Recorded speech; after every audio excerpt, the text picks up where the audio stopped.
Hello friends, welcome to online study point. दोस्तों, general science का आज पार्ट 5 है जिसमें हम डिस्कस करेंगे टॉप 25 एमसीक्यू जो आपके आने वाले सभी एग्जाम के लिए बहुत ही महत्वपूर्ण होंगे। दोस्तों, अगर वीडियो अच्छा लगे तो प्लीज लाइक और शेयर जरूर करिए और ऑनलाइन स्टडी पॉइंट को सब्सक्राइब करना न भूलिए। और दोस्तों, यह वीडियो आपको डेली 8 बजे शाम को प्राप्त हो जाएगा। और दोस्तों, वीडियो को ज़्यादा से ज़्यादा शेयर करिए और अपने स्टडी रिलेटेड ग्रुप में जरूर शेयर करिए।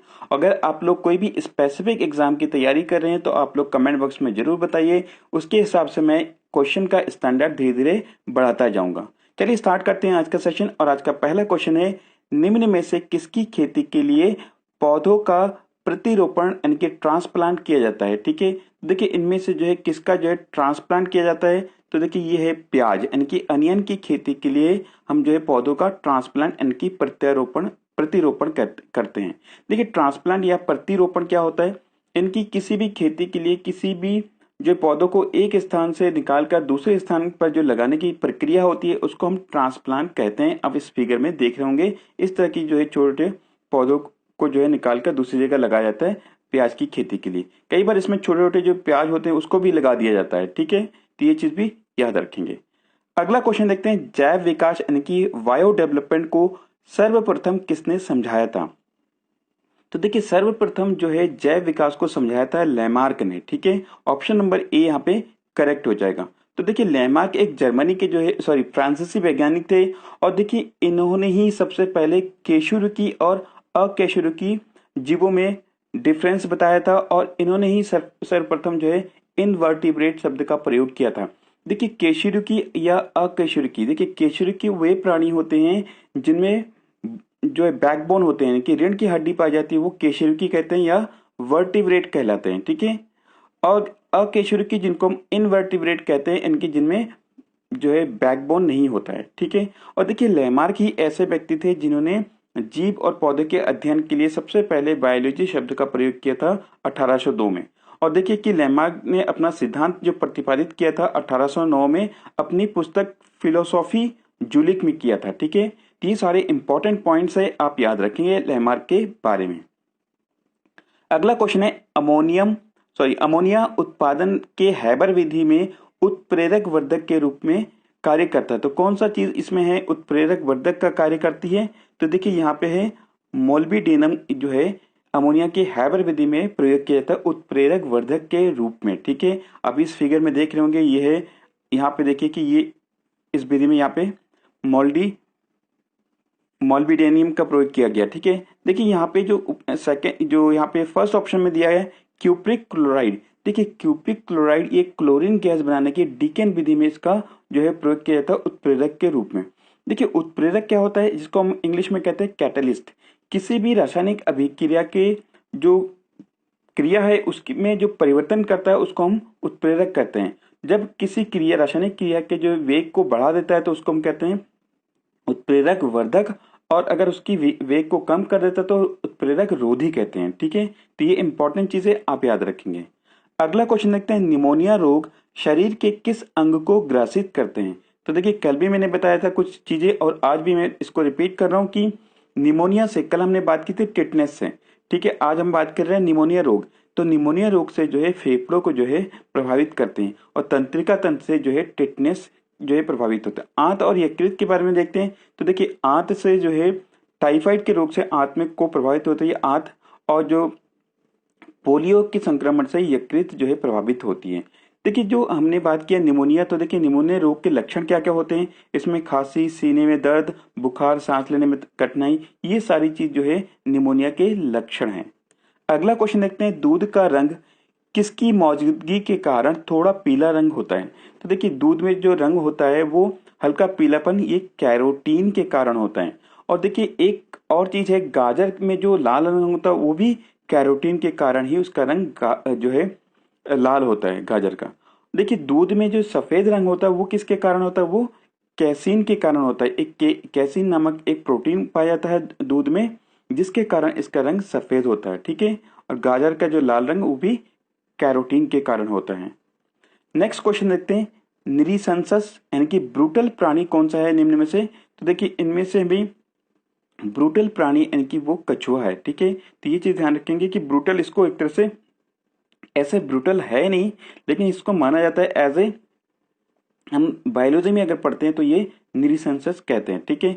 और देखिए एक चीज आप ध्यान रखेंगे, जो कछुआ को हम कई बार देखते हैं टर्टल और टॉर्टॉइस, दो चीज में हम कई बार डिफरेंस नहीं पता कर पाते। तो देखिए अब मैं बताता हूँ, जो टॉर्टॉइस होता है वो लैंड पर पाया जाता है, यानी कि जमीन में जो अधिकतर पाए जाने वाले जो कछुए होते हैं उसको इंग्लिश में टॉर्टॉइस कहते हैं, और जो पानी में हमेशा पाए जाते हैं वो है टर्टल कहते हैं, ठीक है। चलिए अगला क्वेश्चन देखते हैं, पावो क्रिस्टेसस किसका वैज्ञानिक नाम है। तो देखिए पावो क्रिस्टेसस ये मोर का वैज्ञानिक नाम है। देखिए कई बार एग्जाम में पूछा जाता है, वैज्ञानिक नाम जरूर पूछा जाता है, आप एक एक करके काफी जो इंपॉर्टेंट चीज है उसके नाम जरूर याद रखेंगे।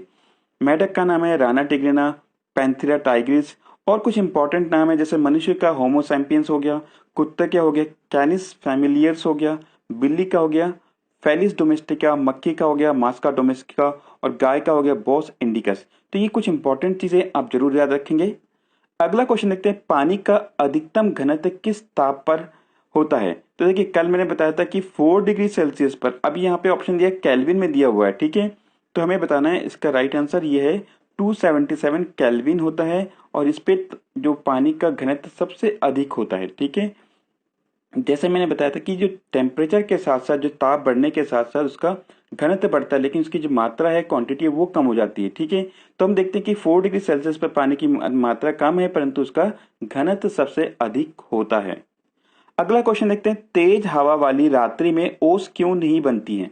तो देखिए अगर रात में तेज हवा बहेगी तो उस रात को हम देखते हैं ओस कम दिखाई देती है। तो देखिए इसका कारण है वाष्पीकरण की दर तेज हो जाती है, यानी कि वेपोराइजेशन की जो रेट है वो अधिक हो जाती है, जिसके कारण हम देखते हैं कि वहां पे जो रात में इस तरह की ओस नहीं बन पाती है। और देखिए तेज हवा के कारण जो वेपोराइजेशन तेज हो जाती है, फिर देखते हैं कि ओस की जो कण है वो वाष्पित हो जाती है, और इस तरह से हम देखते हैं कि सुबह उठ के ओस देखने को नहीं मिलता है। नेक्स्ट क्वेश्चन देखते हैं यहाँ पे, कौन से प्राथमिक रंग टीवी स्क्रीन पर विभिन्न रंगों का उत्पादन करते हैं। तो देखिए कौन से ऐसे प्राइमरी कलर है वो जो हमारे टीवी पर विभिन्न रंग जो है उत्पादन करते हैं, वो है लाल, हरा और नीला। ऑप्शन नंबर यहाँ पे हम देखते हैं कि ए करेक्ट हो जाएगा, ठीक है, लाल, हरा और नीला। देखिए जितने भी हमारे रंगीन जो कलर टेलीविजन है उसमें कैथोड कैथोड रे ट्यूब यानी कि CRT का जो है प्रयोग किया जाता है, और देखिए इसमें अलग अलग जो है फास्फोर होता है, और जो अलग अलग जो है कलर जैसे लाल, हरे और नीले, इन रंगों का जो है इसमें जो प्रकाश उत्सर्जित करते हैं। और देखिए इनकी जो समूह है उसको हम कहते हैं ट्राइएड्स कहते हैं। तो रंगीन टीवी में देखते हैं कि कई बार ये भी पूछा जा सकता है कि उसमें क्या यूज किया था, वो इसमें यूज किया जाता है कैथोड रे ट्यूब यूज किया जाता है, ठीक है। चलिए अगला क्वेश्चन देखते हैं, मानव शरीर का सामान्य ताप यानी कि टेम्परेचर 98.6 फ़ारेनहाइट है, और डिग्री सेल्सियस में इसका समकक्ष ताप क्या है। देखिए कि कई बार हम देखते हैं कि ये हम जनरली हम कहते हैं 37 डिग्री सेल्सियस, लेकिन एग्जैक्टली इसका टेम्परेचर होता है 36.89 डिग्री सेल्सियस होता है, और फ़ारेनहाइट में 98.6 फ़ारेनहाइट होता है, ठीक है। देखिए जब भी शरीर का ताप बढ़ता है, ऊपर जाता है, तो हम देखते हैं कि ऐसी स्थिति में हमें बुखार आने लगती है, हम कहते हैं कि इनको बुखार आ गया। लेकिन देखिए बुखार कोई भी जो ज्वर है ये कोई भी रोग नहीं है, एक तरह से एक किसी रोग के लक्षण है। जब ये अभी मैंने बताया कि जैसे निमोनिया की स्थिति में हम क्या देखते हैं, खांसी होती है और फीवर आने लगता है, तो एक तरह से जब भी अलग अलग बीमारी होती है तो उसमें उसके लक्षण में से एक लक्षण है फीवर यानी कि ज्वर। अगला क्वेश्चन देखते हैं, निम्न में से कौन सा रंग इंद्रधनुष के बीच में देखा जाता है। तो जो इंद्रधनुष है उसके बीचों बीच में कौन सा रंग यानी कि कलर दिखाई देता है, वो है हरा। ऑप्शन नंबर बी यहाँ पे करेक्ट होगा। देखिए इसके जो क्रम जो इंद्रधनुष के जो कलर का सही क्रम क्या है, सबसे पहले लाल दिखाई देता है, फिर नारंगी, पीला, हरा, नीला, इंडिगो और वायलेट। इसको याद रखने के लिए हम देखते हैं कि जो विबग्योर नाम के विबग्योर से जो है एक जितने भी कलर है उसके पहला वर्ड हम अगर लेते हैं तो ये विबग्योर होता है, ठीक है। इस तरह से हम याद कर सकते हैं। और देखिए इंद्रधनुष के जो बीच वाला जो कलर है हम देखते हैं इसमें ये है हरा, ठीक है। तो ये चीज भी याद रखेंगे, इंपॉर्टेंट है।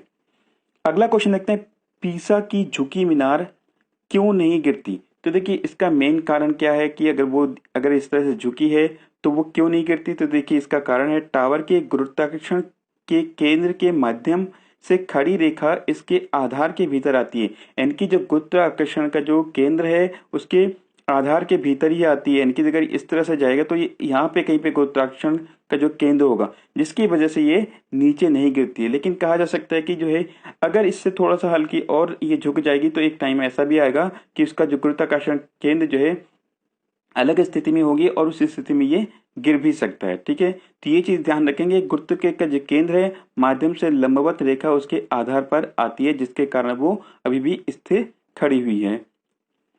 अगला क्वेश्चन देखते हैं, ऊर्जा संरक्षण का मतलब क्या है। तो देखिए ऊर्जा संरक्षण का नियम और जो मतलब आप सभी को पता होगा कि ऊर्जा को ना हम बना सकते हैं ना ही इसको नष्ट कर सकते हैं, केवल इसको एक रूप से दूसरे रूप में हम जो है पास कर सकते हैं, एक जगह से दूसरी जगह लेके जा सकते हैं। ठीक है, और यही ऊर्जा संरक्षण का नियम कहता है, यानी कि ये कहता है कि जो हमारी सर्विस है और किसी भी ऊर्जा का उसका कम उपयोग करना, कम खपत करना, ये हमारी एक टेंडेंसी होनी चाहिए सभी की। ठीक है, चलिए अगला क्वेश्चन देखते हैं, थर्मामीटर जो 2000 डिग्री सेल्सियस टेम्परेचर को मापने के लिए इस्तेमाल किया जाता है, तो कौन सा ऐसा थर्मामीटर है जो 2000 डिग्री यानी कि इतने हाई टेम्परेचर को मापने के लिए प्रयोग किया जाता है, यह है कुल विकिरण पायरोमीटर। ठीक है, तो देखिए इसमें बहुत अधिक मात्रा में जो टेम्परेचर होती है उसको नापा जाता है इसके द्वारा।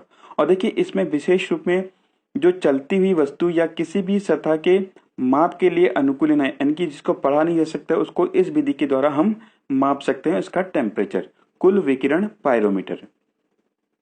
अगला क्वेश्चन देखते हैं, रेडियो सक्रियता निम्न में से किसका गुण है।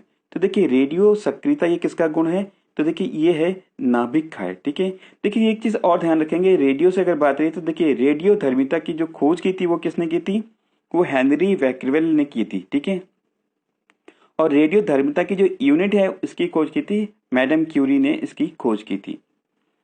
नेक्स्ट क्वेश्चन है, स्थिर दाब पर गैस का आयतन परम ताप के समानुपाती होता है, यह नियम किसने दिया था। ठीक है, तो देखिए स्थिर दाब पर गैस का आयतन परम ताप के समानुपाती होता है, ये बताया था चार्ल्स के नियम ने बताया था।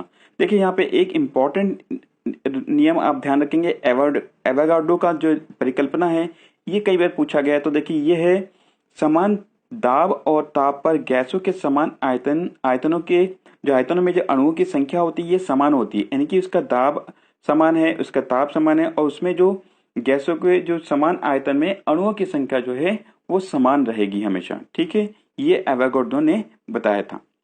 अगला क्वेश्चन देखते हैं, भस्मों का स्वाद कैसा होता है। देखिए कई बार कुछ चीजों के जो टेस्ट है वो कई बार पूछा जाता है एग्जाम में, तो यहाँ पे पूछा कि भस्मों का स्वाद कैसा होता है। तो देखिए इसका जो स्वाद होता है वो खारा होता है, हल्का नमकीन सा होता है। ठीक है, और देखिए इसका जो जलीय घोल का जो आयन है OH- होता है, और देखिए जल में घुलनशील भस्म को हम क्षार कहते हैं, ये चीज भी इंपॉर्टेंट है, ध्यान रखेंगे। निम्नलिखित में से कौन सा मिश्रण कोल गैस कहलाता है। तो देखिए यहाँ पे कोल गैस किसके मिश्रण को कहते हैं, ये H2CH4 और CO के मिश्रण को हम देखते हैं कोल गैस कहलाते हैं। देखिए एक और इम्पॉर्टेंट चीज आप ध्यान रखेंगे, जो प्रोड्यूसर गैस के बारे में कई बार पूछा जाता है कि प्रोड्यूसर गैस किसके मिश्रण से बना होता है। तो देखिए कार्बन मोनोऑक्साइड, नाइट्रोजन और कुछ मात्रा इसमें हाइड्रोजन भी होता है। ठीक है, तो ये देखेंगे प्रोड्यूसर के गैस के बारे में, तो ये दोनों चीज आप याद रखेंगे। अगला क्वेश्चन हम देखते हैं यहाँ पे, परिस्थिति तंत्र यानी कि इकोसिस्टम शब्दावली किसने प्रस्तुत की थी। तो सबसे पहले इकोसिस्टम ये शब्द किसने यूज किया था, तो ये थे टेंसले। ठीक है, टेंसले ने सबसे पहले इकोसिस्टम यानी कि परिस्थितिकी तंत्र के बारे में इन्होंने जो है शब्द प्रस्तुत किया था। देखिए यहाँ पे लीवन हुक के बारे में लैनी और क्रिश्चियन बर्नार्ड की अगर हम बात करें तो देखिए कि ल्यूवेन होग जिन्होंने जीवाणु की खोज की थी और लैनी जिन्होंने स्टेथोस्कोप जो हम देखते हैं डॉक्टरों के गले में लगा होता है उसका आविष्कार किया था, और क्रिश्चियन वर्नियार्ड जिन्होंने हृदय का पहला प्रतिस्थापन किया था। ठीक, कुछ इंपॉर्टेंट चीजें आप याद रखेंगे।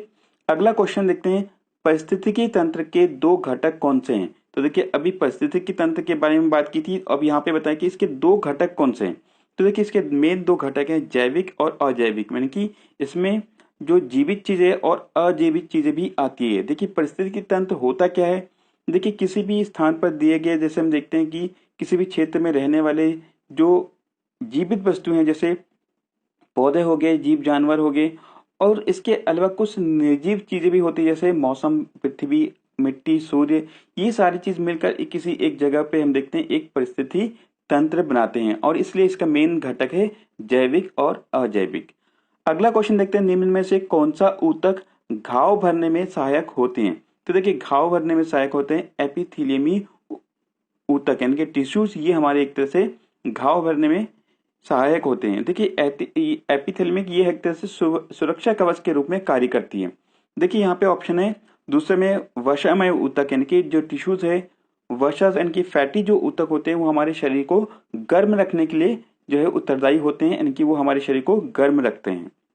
अगला क्वेश्चन देखते हैं, जब शुद्ध जल में डिटर्जेंट डाला जाता है तो पृष्ठ तनाव पर क्या प्रभाव पड़ता है? ठीक है, देखिए यानी कि देखिए जब भी हम जल में कोई डिटर्जेंट मिलाएंगे तो उसका जो हम देखेंगे पृष्ठ तनाव यानी कि सरफेस टेंशन क्या होगा, वो घट जाएगी। ठीक है, तो ये देखेंगे इस तरह हम देखेंगे साबुन को जल में घोलने पर उसका भी पृष्ठ तनाव घट जाता है। अगला क्वेश्चन देखते हैं, पहियों में बॉल वियरिंग का क्या कार्य होता है? तो जो हम देखते हैं कि पहियों में बॉल वियरिंग होती है, उसका क्या काम होता है? वो स्थैतिक घर्षण को गतिज घर्षण में बदल देता है, यानी कि वो घर्षण को हम देखते हैं कि वो कम करता है, देखिए जिसके कारण हम देखते हैं कि वो स्पीड से गाड़ी के पहिया घूमते हैं। ठीक है, और उसकी जो स्थैतिक घर्षण है उसको गतिज घर्षण में बदल देती है। इस तरह की वेयरिंग इसमें यूज होता है पहियों में।